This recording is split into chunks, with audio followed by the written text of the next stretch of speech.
$9.7 trillion to offshore banks. These are a bunch of Bernard Madoff scam artists that created all this fiat currency to buy the world, and now they're saying a new world bank, Bank of the World, all over the news, will save us and we'll pay carbon taxes to them on every facet of our lives. So see, now the media is forced, after all these years of saying there's no new world order, to admit there is, but Glen Beck says, well, they might be building camps, but and he makes a joke about conspiracy theories and then says, but maybe they're needed. Maybe they're needed. So that's coming up. This is the supposed champion exposing all of this. It's just incredible. All right, we'll be right back. Stay with us. All right, let's cut right back into the news, continuing with all the FEMA camp evidence. We really got concerned in the mid and late 90s when the FBI training manuals went public. Flyers distributed to every major city department, small city departments. They put federally paid for anti-terror, anti-extremist police, and even small departments as few as 10 officers to become spying on the American people. We got video from firefighters and police from FEMA training seminars where they badmouth the Second Amendment, the Founding Fathers. That's in my film, The Road to Tyranny, free on Google and YouTube. Here's just one of the flyers. Call a member of the Phoenix FBI Joint Terrorism Task Force, Investigator Al Shearer, Maricopa County's office, Federal Bureau of Investigation. And when you read the back of the flyer, just Google FBI flyer constitutional terrorist. You can then go read it and call the phone numbers on it and talk to the FBI if you'd like. And give me a close shot. I want to show folks the cover of the flyer. When you read in there, it says constitutional terrorist. People that make frequent references to the U.S. Constitution. People that, let's say they believe in the Second Amendment, are terrorists and need to be put in terrorism databases. Now, people thought this ended with Clinton. It expanded covertly under Bush. So there is just one of the many flyers and pieces of material on that. Continuing.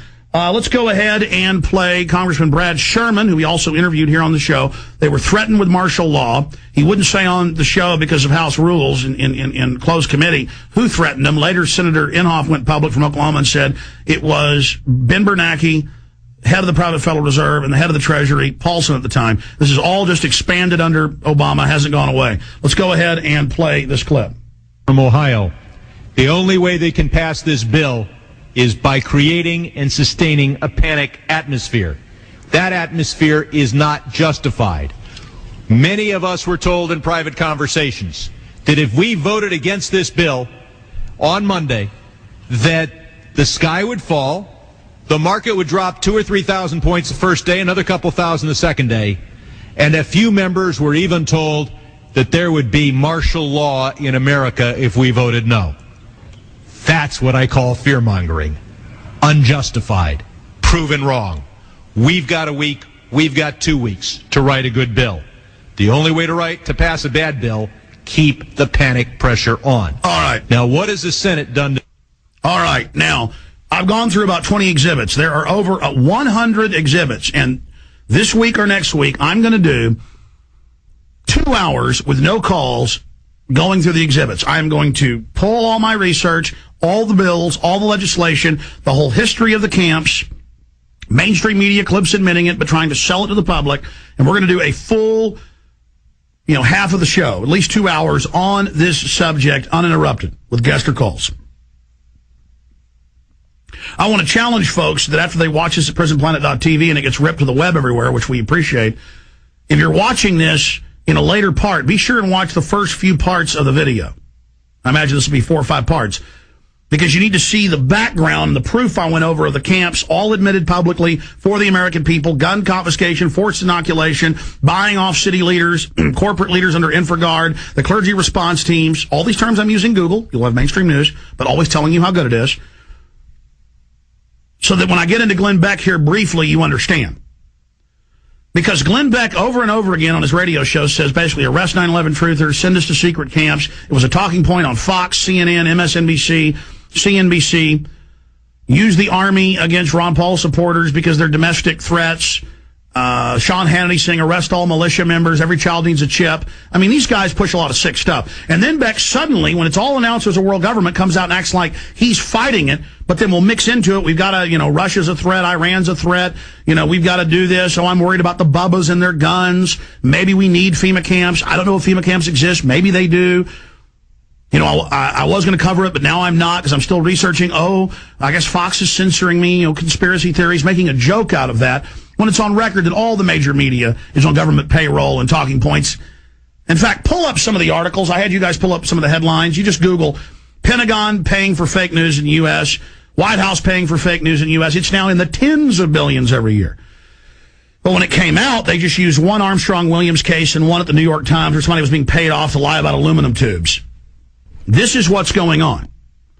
So there's an Infowars.net story, but if you notice, I point you to our articles because when you go to Pentagon expands propaganda reach with foreign news websites, which they then admit are being pushed domestically, and then you can go to USA Today, you see a link there. You can go to the other mainstream news articles, see all those blue hyperlinks if you're watching on PrisonPlanet.tv. You can go to that story, link to all of those. I've had Congress people on talking about how it's illegal, the fake news, the fake news reports they produced and put on radio and TV that were made by the government. All of this is being done. Fake polls, everything. So his joke about that is asinine. Let's go ahead. We've done an audio boil down, and we're going to play a few video clips. Again, when I do a full report on this, we'll get into more detail as we analyze this propaganda. Here's Glen Beck on several shows, his own, Fox and Friends, and others. Then we cut back to him demonizing Ron Paul supporters and equating us with Timothy McVeigh. This is our champion. This is our friend that's waking up on Fox News, injecting all this Iran's got nuke propaganda in the middle of it. Same propaganda we heard under Bush. Here it is. I told you that I was going to tell you about the FEMA camps or the FEMA prisons today. This is something that I snapped on the air because somebody called me up and said, why don't you talk about the FEMA prisons? And I said, can we just settle the FEMA prison thing? I don't believe in the FEMA prison. If these things exist, that's bad. And if they don't exist, it's irresponsible to not debunk this story. We have an independent group on this program looking into it, turning over every stone. I am going to bring you this story.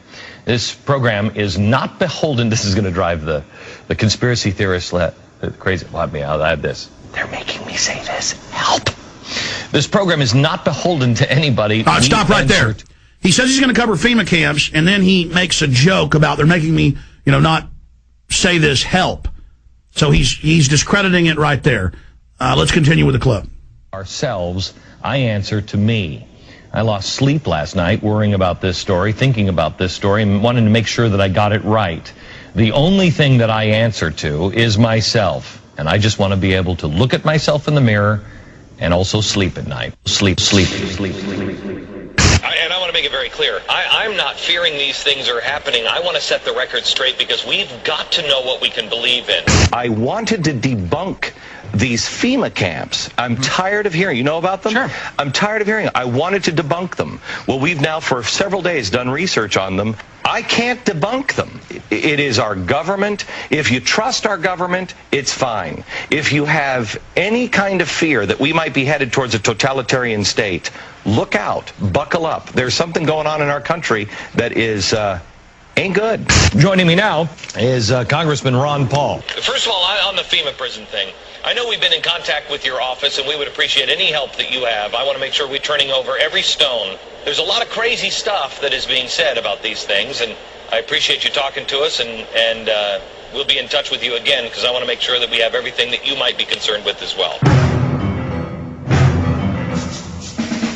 Ron Paul's supporters are tapping into something that's very real. The rising tide of disenfranchisement in this country. If fringe elements take that disenfranchisement and turn it into violence, we endanger the freedoms we're supposedly all fighting for. They're going after everybody. And here's the thing. At one point, with security so high and tensions on edge, don't you think they're going to get, at the very least, tased or beaten to a pulp by somebody who goes, these people look threatening. They don't look threatening. The Ron Paul revolution.